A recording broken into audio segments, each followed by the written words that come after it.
Chapitre 1 Mol et quantité de matière. Grand 1 L'unité de quantité de matière. La quantité de matière petit n est la grandeur permettant de compter les entités chimiques.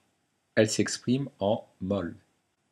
Une mole d'entité chimique contient 6,02 fois 10 puissance 23 entités. Une mole, c'est un paquet. Un paquet qui renferme tout le temps le même nombre d'objets, à savoir 6,02 fois 10 puissance 23 objets. Ce nombre fantastiquement grand est appelé nombre d'Avogadro. Il s'exprime en mol-1. Le symbole de la mole est mol, MOL.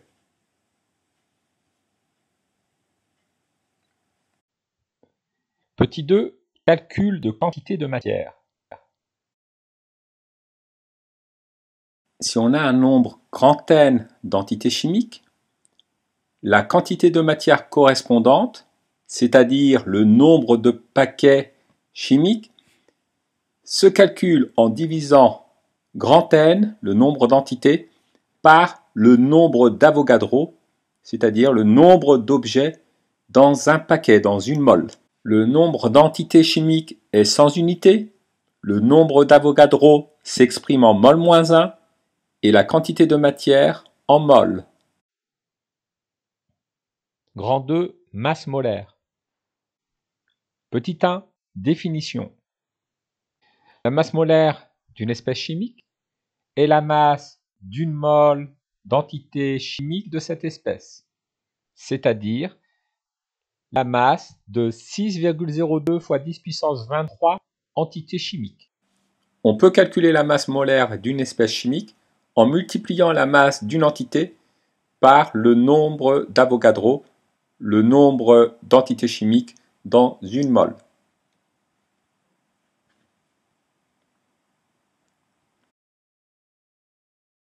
La masse d'une entité s'exprime en grammes, le nombre d'Avogadro en mol-1 et la masse molaire en grammes par mol.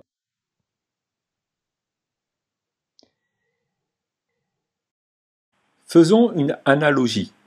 Considérons que dans la vie de tous les jours, les œufs se vendent par paquet de 6.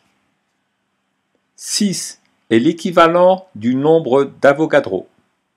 La masse d'un œuf est l'équivalent de la masse d'une entité chimique. Eh bien, la masse d'un paquet d'œufs, qui est l'équivalent de la masse molaire, s'obtient en multipliant le nombre d'œufs par la masse d'un œuf. Masse molaire atomique. La masse molaire atomique grand M d'un élément, c'est la masse d'une mole d'atome, c'est-à-dire la masse de 6,02 fois 10 puissance 23 atomes. Elle s'exprime en grammes par mol.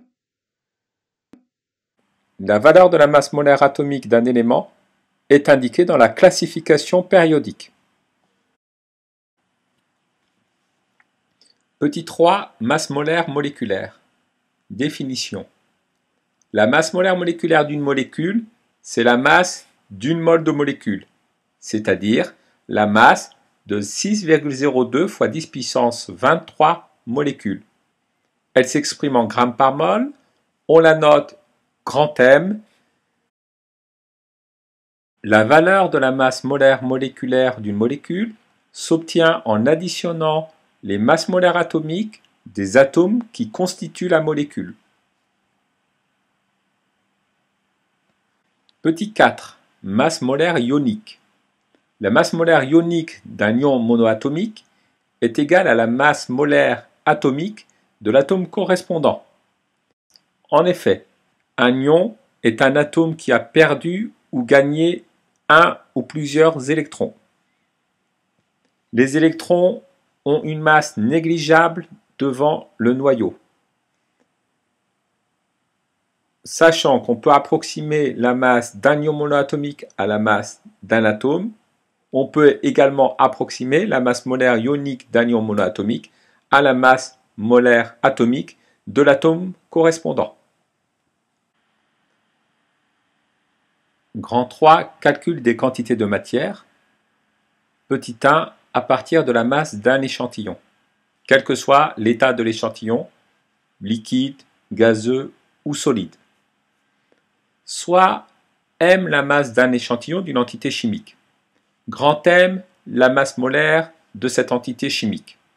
Eh bien, la quantité de matière petit n d'entité chimique s'obtient en divisant la masse de l'échantillon par la masse molaire de l'entité chimique. La masse de l'échantillon s'exprime en grammes, la masse molaire en grammes par mol et la quantité de matière en mol. Nous pouvons calculer la quantité de matière à partir de la concentration d'une espèce en solution. Définissons tout d'abord la concentration en quantité de matière. La concentration grand C en quantité de matière d'un soluté est égale à la quantité de matière de soluté dissoute dans 1 litre de solution. On l'obtient en divisant la quantité de matière de soluté par le volume de solution. La quantité de matière s'exprimant en mol, le volume en litres, la concentration en quantité de matière s'exprime en mol par litre. Afin de calculer la quantité de matière d'une espèce chimique en solution, on multiplie la concentration en quantité de matière de soluté par le volume de la solution. Voyons maintenant le cas particulier d'un gaz. Définissons tout d'abord le volume molaire gazeux. Une mole de gaz, à une température donnée et à une pression donnée, occupe un volume appelé volume molaire. Ce volume molaire est indépendant de la nature du gaz et ne dépend que de la température et de la pression. Il s'exprime en litres par mol. D'une manière générale, à pression constante, le volume d'une quantité de gaz donnée augmente lorsque la température augmente.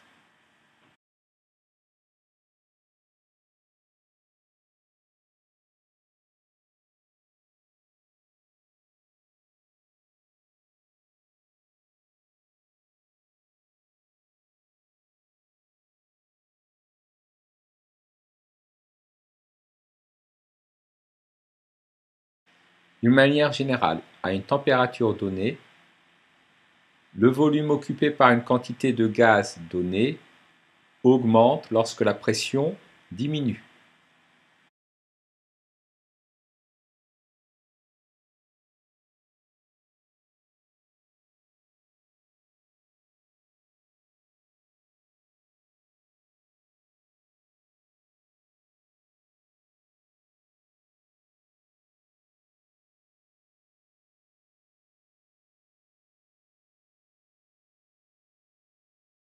Si nous connaissons le volume d'un échantillon de gaz, ainsi que le volume molaire gazeux aux conditions de température et de pression de la mesure, nous pouvons déterminer la quantité de matière de gaz en divisant le volume de gaz par le volume molaire. Le volume de gaz s'exprime en litres, le volume molaire en litres par mol, donc la quantité de gaz s'exprime en mol.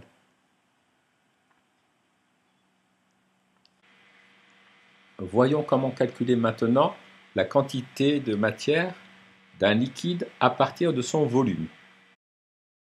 Rappelons la définition de la masse volumique d'un corps. La masse volumique d'un corps est le rapport de la masse du corps sur le volume occupé par ce corps. Si nous exprimons la masse en grammes, le volume en litres, la masse volumique s'exprime en grammes par litre.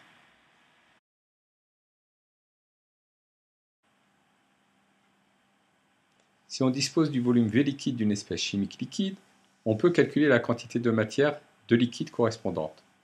En effet, si nous partons de la relation quantité de liquide est égale à masse de liquide sur la masse molaire du liquide,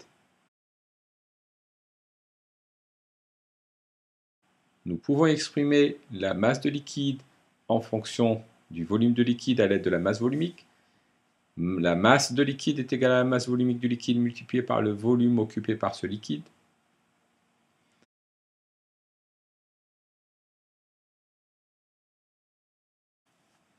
Si nous exprimons le volume en litres, la masse volumique en grammes par litre, la masse molaire en grammes par mol, nous obtenons une quantité de matière en mol.